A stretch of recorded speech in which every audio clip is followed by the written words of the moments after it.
C'est un début de quelque chose en fait. Alors, Est-ce que c'est un début? Parce qu'après, j'ai entendu un peu les infos. Bon, après les infos, on sait que. Bon, ils disent en fait que le coronavirus, en fait, ça peut amener. Comment dire. J'oublie le nom. Des problèmes sur les marchés financiers, ça peut faire une crise derrière. Enfin, après, je ne sais pas trop.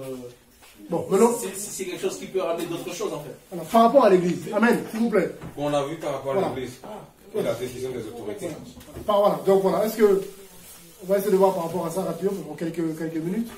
Est-ce que par rapport à la parole du Seigneur, face à voilà, cette épidémie, qui n'est pas encore une pandémie, parce qu'une pandémie là c'est autre chose, là c'est mondial. Par rapport à la parole du Seigneur, qu'est-ce que le disciple doit faire? Par rapport à la parole, face aux autorités, qu'est-ce que, voilà, nous sommes disciples du Messie, qu'est-ce qu'on doit faire par rapport à la parole et aussi aux autorités, mon frère? Oui, en fait, d'abord je vais me référer à l'île des Actes des Apôtres. Quand l'Église est née, l'Esprit est descendu sur les disciples de Jésus. Après, ils sont sortis pour aller partager la parole. Et il y avait des autorités juives qui interdisaient aux apôtres, de parler de Jésus. Voilà, ils leur disaient, ne prêchez plus en ce nom-là. Mais pourtant, les apôtres continuaient à le faire. Mais pourtant, c'est écrit dans Romains 13, là-bas, qu'on doit respecter les autorités. Je pense que certains prennent ce verset de Romains 13 pour dire, oh non, laissez les autorités faire, voilà, on doit obéir aux autorités. Oui, mais la Bible nous demande d'obéir aux autorités si ces autorités nous demandent de faire quelque chose qui est en accord avec la parole de Dieu. Parce que si une autorité nous demande, par exemple, va tuer quelqu'un, oh, la Bible dit, tu ne tueras pas. On va y obéir à qui? À la Bible ou à l'autorité?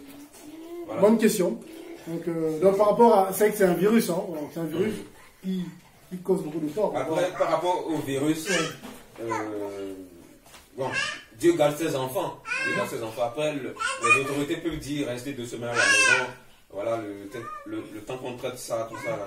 Donc, nouvel rassemblement, des réunions de prière. Je pense que le Seigneur peut dire à ses disciples, à un disciple, d'aller dehors pour évangéliser par exemple. Voilà, même concernant l'assemblée, la vie chrétienne, ce n'est pas aller. Concernant les rassemblements, parce qu'on sait tous que le corps c'est pas. Amen, c'est spirituel avant tout. Mais quand il veut dire réunion voilà, on est là pour une réunion de partage, de prière. Et le temps dans cette ville, il décide voilà, que confinement, à part les résidents de l'adresse, personne d'autre.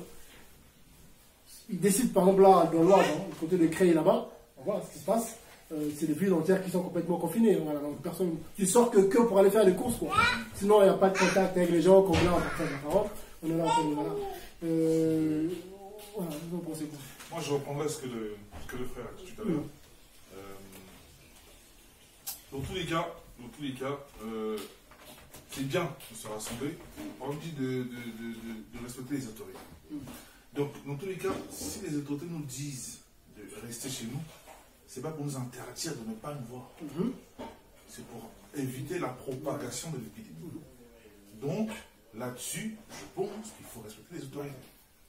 Maintenant, n'empêche qu'on prenne des nouvelles, compris par téléphone. N'empêche. N'empêche pas de craindre le Seigneur, d'être voilà, de marcher vrai. Maintenant, si les autorités disent voilà, pendant 2 semaines, éviter les sorties, machin, on doit respecter. C'est pour éviter l'épidémie. Ça ne mène pas au péché, ça ne mène pas à la rébellion de la parole. Non, du tout.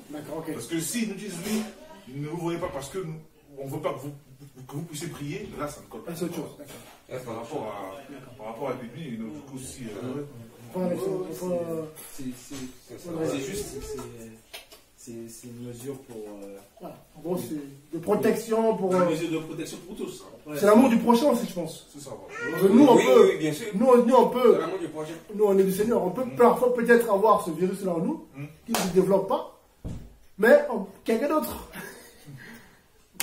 Voilà, au travail, voilà, vous savez même, je prends l'exemple dans les boutiques, dans les pharmacies, vous voyez, au niveau des portes et des accès, vous attrapez tous, voilà. voilà, les mêmes poignées, tout ça, là, vous tirez, donc forcément, voilà. Donc, oui, si ça peut voilà, éviter que voilà, ce virus-là qui tue beaucoup de personnes d'un certain âge ou des personnes qui sont fragiles au niveau de la santé, et, voilà, et si on peut, oui, je pense que je sais pas. Bon, je pense que. Le Seigneur, pour que... Voilà. Je pense que c'est guidé par le Seigneur. Mais si les autorités décident aujourd'hui s'ils empêchent, dans certaines villes, comme ça se fait déjà, des rassemblements, tout ça, on peut obéir. Ça ne remet pas en question notre marche. Non, du tout. Non, voilà. C'est par contre, on voit des lois qui sont votées parfois, voilà, homme, femme, tout ça, là on n'est pas d'accord. Parce que ça contredit carrément, voilà, notre foi. Voilà. Donc là, du coup, on désobéit un peu à la loi. Oui, voilà. Voilà. Comment dire? Chacun voilà, est libre. Voilà. Mais moi, je ne veux pas dire à quelqu'un que voilà, que tu peux. Je suis d'accord que tu maries avec un homme, tu es un homme. Non. Chacun a sa liberté, il peut faire ce qu'il veut. Parce que c'est ça la laïcité en France. La laïcité, c'est la France, un pays laïque. Donc, c'est la loi de la République qui est au-dessus des lois, des religions. Voilà. C'est ce qui se dit. Mais pour nous, on respecte la République, les lois de la République qui correspondent à notre foi. Donc, voilà. Nous, on ne pratique pas ça. Ceux qui veulent pratiquer le font, ça c'est leur problème. Mais nous, on ne va jamais dire aux gens de non. Amen. Je pense que là-dessus, voilà, on peut pas.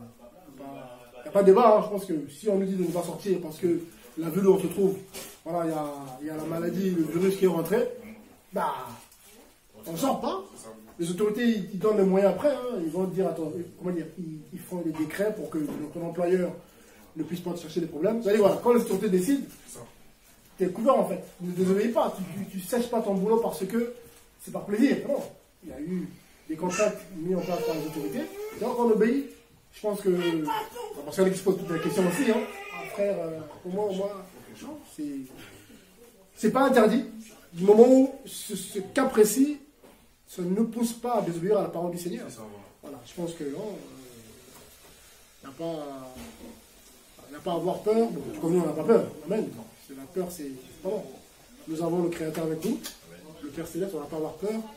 Mais par rapport à l'amour du prochain, on doit le faire. Et c'est très important. Amen. Voilà. Ce que j'avais à cœur à partager entre bien aimé. Donc le coronavirus ou Covid-19. Non, Covid-19. En français, c'est arrivé en 2019. Voilà, donc à cause apparemment. Ça va être un animal, voilà, du coup, bon, c'est pas évident. Quel sort nous garde, hein? C'est pas facile, amen. Et heureusement, il est là pour nous. Voilà. Gloire au Seigneur, amen. Amen. Voilà, merci Seigneur.